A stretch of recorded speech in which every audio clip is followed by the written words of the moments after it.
오늘도 하나님의 은혜가 우리 사랑하는 모든 성도들 안에 충만히 흘러넘치기를 주의 이름으로 축원합니다.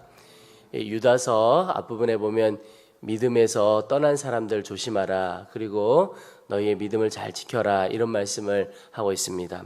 그러면서 오늘 특별히 믿음에서 떠난 사람들이 어떠한 사람들이고 어떠한 하나님의 징계를 받을 것인가 말씀하고 있습니다. 오늘 11절에 보시면 화 있을진저 이 사람들이여 가인의 길에 행하였으며 삭슬 위하여 발람의 어그러진 길로 몰려갔으며 고라의 패역을 따라 멸망을 받았도다. 여러분, 믿음에서 떠난 사람들 대표적으로 세 가지 말씀하고 있습니다. 하나는 가인의 길에 행하였다, 이렇게 말씀하고 있습니다. 여러분, 가인이 어떤 사람입니까? 하나님께서 하나님 앞에 제사하는 방법을 다 가르쳐 주셨음에도 불구하고 성경을 유추해 보면 자기 마음대로 제사를 한 겁니다. 하나님께서 양은 받으시고 곡식은 받지 않으시고 이런 것이 절대 아니었다는 겁니다. 하나님께서 피해 제사 말씀해 주셨다는 것을 알 수가 있습니다. 그런데 가인은 그저 하나님의 말씀과 상관없이 자기 마음대로 자기 방식대로 하나님 앞에 제사했던 사람입니다. 그래서 이 이스라엘 백성들, 그리고 이 시대에 하나님을 믿지 않는 사람들, 어떤 사람들이었느냐? 하나님의 방법이 아닌 결국은 자기 마음대로 살아가는 사람, 그 사람들이 믿음에서 떠난 사람이다라고 말씀하고 있습니다. 여러분, 우리는 어떤 사람입니까? 우리가 꽤 많은 경우에 하나님을 섬겨가는 것처럼 보입니다. 그러나 결국은 내 마음대로 할 때가 많습니다. 겸손해 보이고 믿음 좋아 보이지만 실제 그 사람이 정말 하나님을 섬기느냐 하는 것은 결정권을 누가 가지고 있느냐, 그것 보면 압니다. 하나님을 다 섬겨가는 것처럼 보입니다. 예배도 빠지지 않고 봉사도 많이 하고 하나님 앞에 헌금도 드려야 할 거 다 잘 드립니다. 그런데 마지막에 자기 인생의 어떤 결정을 해야 될 그 결정의 순간에는 하나님의 뜻 구하기보다, 하나님의 뜻을 따라가기보다 결국은 자기 마음대로 결정을 하게 될 때 그 사람은 하나님을 섬기는 것 같지만, 하나님을 믿는 것처럼 보이지만 결국은 자기가 주인 되어 사는 인생입니다. 이 사람들을 향하여 하나님께서 화 있을 것이다, 하나님을 진짜 믿는 것은 아니다, 그렇게 말씀하고 있습니다. 그게 가인의 길입니다. 여러분, 오늘 우리가 아주 대단한 일을 하고 대단한 결정을 하지 않는다 하더라도 오늘 하루 수없이 많은 선택의 순간을 지나가게 될 것입니다. 그 순간순간 내 모든 결정의 기준이 하나님이신가 아니면 나 자신인가, 그것을 잘 살펴보시기 바랍니다. 거기에 따라 내가 정말 하나님을 믿는 사람이냐, 아니면 여전히 하나님을 외적으로는 섬기는 것 같지만 내적으로는 여전히 하나님 믿지 않고 내가 주인 되어 사는 사람인가 결정이 되는 겁니다. 여러분, 오늘 하루 모든 선택의 순간에 오직 하나님께 묻고 하나님의 뜻 가운데 결정할 수 있게 되기를 축복합니다. 그것이 결국 생명의 길로 가는 것입니다. 내 마음대로 살아간다는 것은 결국은 사망의 길로 살아가는 것이요, 하나님께서 역사하시지 못하는 길로 가게 됩니다. 여러분, 우리가 살아계신 하나님의 은혜를 경험하고 살아계신 하나님의 인도하심을 경험하기를 원합니다. 그러려면, 하나님을 경험하려면 하나님께 내 인생의 모든 결정권을 내어주어야 하나님의 역사를 경험하게 됩니다. 여러분, 늘 우리의 입술에서부터 또 우리의 마음에서부터 내 모든 인생의 결정권을 이미 주님께 드렸습니다. 여러분, 주께 내 삶을 드린다는 것이 모든 인생의 결정권 기준이 하나님께 있다, 이런 뜻입니다. 주께 우리의 인생의 결정권을 드리고 하나님을 깊이 경험하는 믿음의 사람 되시기를 축복합니다. 또 하나, 믿음 없는 사람이 실제로 어떤 사람이냐? 삭슬 위하여 발람의 어그러진 길로 몰려갔다 그랬습니다. 발람의 길을 가는 사람이다라고 하는 뜻이죠. 발람이 어떤 사람이냐 하면 재물을 얻기 위해서 불의하게 예언을 하려고 했던 사람입니다. 하나님께서 주신 말씀 그대로를 전한 것이 아니라 돈 때문에 하나님의 말씀을 곡해해서 전하려고 했던 사람, 예언하려고 했던 사람입니다. 그 말은 하나님조차도 재물에 다 이용하고 자기의 유익을 위해서, 이익을 위해서 하나님의 말씀조차도 자기 마음대로 전했던 사람, 재물의 양심을 팔아버린 사람입니다. 비슷하게 그의 인생은 하나님의 말씀에 의해서 움직여지는 인생이 아니라 돈에 의해서 움직여지는 인생이었습니다. 여러분, 그가 제일 사랑하는 것이 무엇입니까? 예언자고 선지자고 이러면 하나님을 가장 사랑하고 하나님의 말씀에 붙들려 있어야 하지요. 그러나 결국 그의 마음을 내어준 게 무엇이냐면 돈입니다. 재물에 그의 마음을 다 주었고 재물을 너무나 사랑하는 겁니다. 그게 바로 발람의 어그러진 길입니다. 여러분, 우리의 마음을 한번 생각해 보면 좋겠습니다. 첫째는 결정권에 대한 말씀을 드렸는데, 또 하나 내가 가장 사랑하는 것이 무엇인가? 결국은 사랑하는 것에 따라 움직여 가게 되거든요. 하나님을 사랑하느냐, 돈을 사랑하느냐. 하나님과 재물을 겸하여 섬길 수가 없다고 그랬습니다. 그러나 너무나도 많은 경우에는 돈 따라가는 경우가 많습니다. 여러분, 내 결정, 내 기준이 돈이냐 아니면 하나님 그분이냐, 하나님의 인도하심이냐 잘 살펴볼 수 있게 되기를 축복합니다.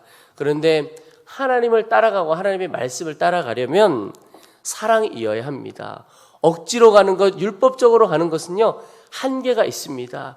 더 사랑하는 것을 쫓아가기 마련입니다. 그런데 하나님을 가장 사랑하고 하나님을 뜨겁게 최고로 사랑하게 된다면 하나님을 따라가는 인생이 되어집니다.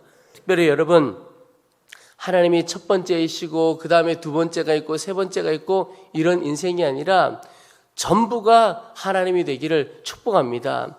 하나님께서 기뻐하시는 인생은 하나님이 첫 번째, 그 다음에 두 번째가 있고 이런 것이 아닙니다.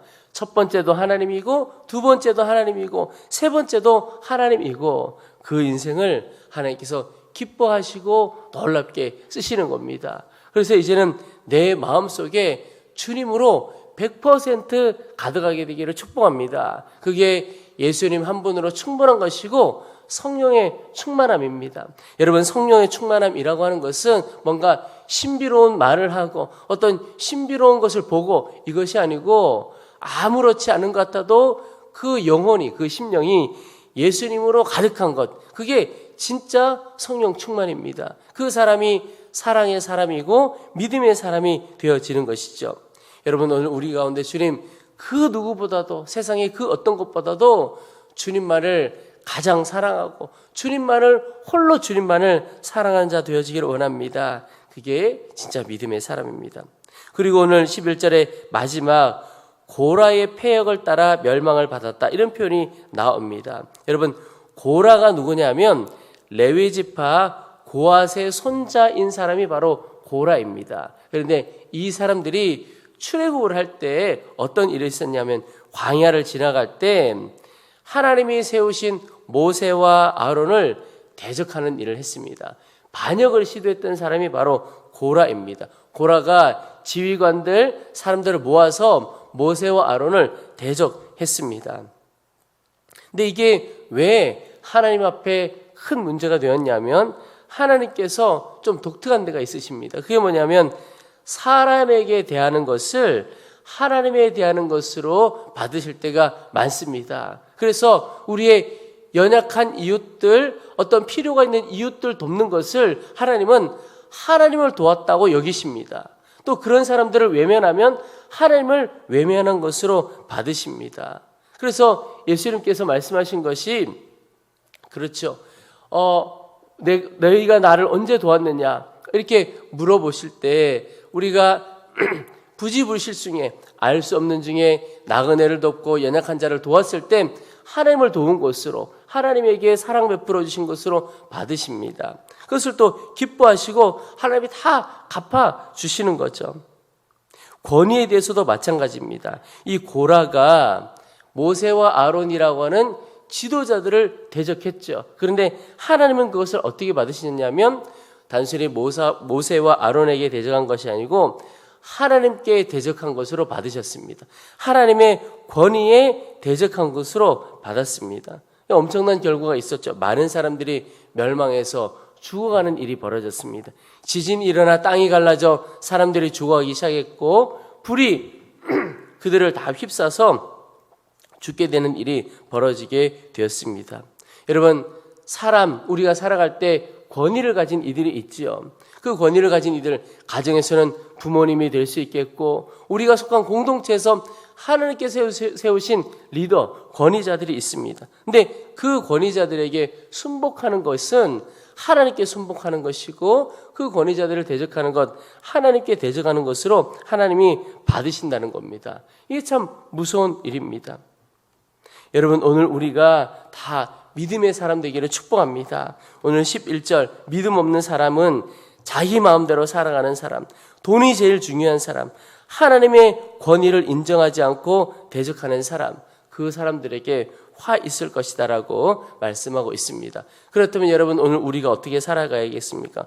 모든 순간의 결정권을 오직 하나님께 드리고, 오직 주님만을 사랑하고, 그리고 하나님의 권위에 순복하는 자, 보이는 사람에게 순종하지 못하면서 보이지 않는 하나님께 순복할 수 없다. 그게 바로 하나님의 뜻입니다. 하나님이 세우신 권위자들에게 순복하며 나아가는 일, 그것이 믿음의 사람이고 하나님의 역사를 경험하는 인생이 되는 것입니다. 오늘 또 하나 우리에게 주신 도전이 있는데요. 우리의 말과 우리의 행동에는 반드시 하나님의 심판이 있고 책임이 따른다는 것입니다. 오늘 15절을 보십시오. 이는 뭇 사람을 심판하사 모든 경건하지 않은 자가 경건하지 않게 행한 모든 경건하지 않은 일과 또 경건하지 않은 죄인들이 주를 거슬러 한 모든 완악한 말로 말미암아 그들을 정죄하려 하심이라 하였느니라. 여러분, 오늘 15절의 말씀을 잘 읽어야 할 것 같습니다. 여러 번 반복돼서 헷갈릴 수가 있습니다. 근데 여기 먼저 보면 뭇 사람을 심판한다 그랬는데 모든 사람을 심판한다 이런 뜻입니다. 하나님의 심판이 모든 사람에게 임하는데 특별히 무엇이 중요하냐면 오늘 먼저 모든 경건하지 않은 자가 경건하지 않게 행한 모든 경건하지 않은 일, 이렇게 표현하고 있습니다. 그러니까 그의 행위에 하나님의 심판이 있다라고 하는 것입니다. 근데 여러분, 여기 경건하지 않은 모든 일, 이게 무엇을 말하냐면 경건이라는 표현이 나오는데 경건하지 않은 사람이 경건하지 않게 행한 일을 말하는 거죠. 이것은 바로 하나님을 의식하지 않고 행한 것, 그게 경건하지 않은 것입니다. 여러분이 경건도 어떤 외형적으로 겉으로 이렇게 종교적인 어떤 권위의식 이런 것이 아니고 실제로 그가 하나님을 의식했느냐 의식하지 않느냐, 이것이 바로 그가 경건한 삶이냐 경건하지 않은 삶이냐, 우리가 얼마나 하나님을 의식하고 행동하느냐 하는 겁니다. 여러분, 하나님을 의식하지 않으면 어떻게 살아갑니까? 결국 자기 마음대로 육체의 소욕대로, 그것을 오늘 16절에 보면 정욕대로 살아가는 자다 이렇게 말하고 있습니다. 그 정욕대로 행하는 자, 여러분 또 그 이후에 경건하지 않은 죄인들이 주를 거슬러 한 모든 완악한 말, 이렇게 표현하고 있습니다. 주를 거슬러 한 모든 완악한 말, 여러분 우리의 말이 하나님을 대적하고 하나님을 거스르지는 않는가? 여러분, 우리가 다른 사람에게 행한 것 하나님께서 하나님께 행한 것으로 받으신다고 했던 것처럼 또 하나, 우리가 하는 모든 말을 하나님께서 다 들으신다는 사실입니다. 너의 말대로 그대로 해주랴? 하나님의 뜻이 이것입니다. 그래서 우리가 감사하느냐 불평하느냐 얼마나 그 인생이 다른지 모릅니다. 여러분, 여기도 하나님을 거슬러 한 모든 완악한 말, 이런 말이 어떤 말이겠습니까? 16절에 보면 나옵니다. 원망, 불만, 이런 것들이 나오게 된다는 거죠. 여러분, 오늘 하루 우리의 말과 우리의 행동도 오직 주님을 의식하며 행동하는 경건한 자 되어지기를 축복합니다. 우리의 말을 주님께서 들으시고 축복할지 저주할지 고민하지 않도록 너의 말대로 내가 다 해주리라, 축복의 말, 감사의 말만 우리 입술 가운데 넘쳐나기를 소망합니다. 그것이 하나님과 우리 사이에 더 관계가 깊어지고 막힘이 없는 인생이 되어지는 것입니다. 여러분, 하나님의 염려가 되는 인생이 아니라 하나님의 자랑이 되고 하나님께서 마음껏 축복해 주실 수 있는 귀한 인생, 주님을 의식하고 사는 인생 되어지기를 주님의 이름으로 축원합니다.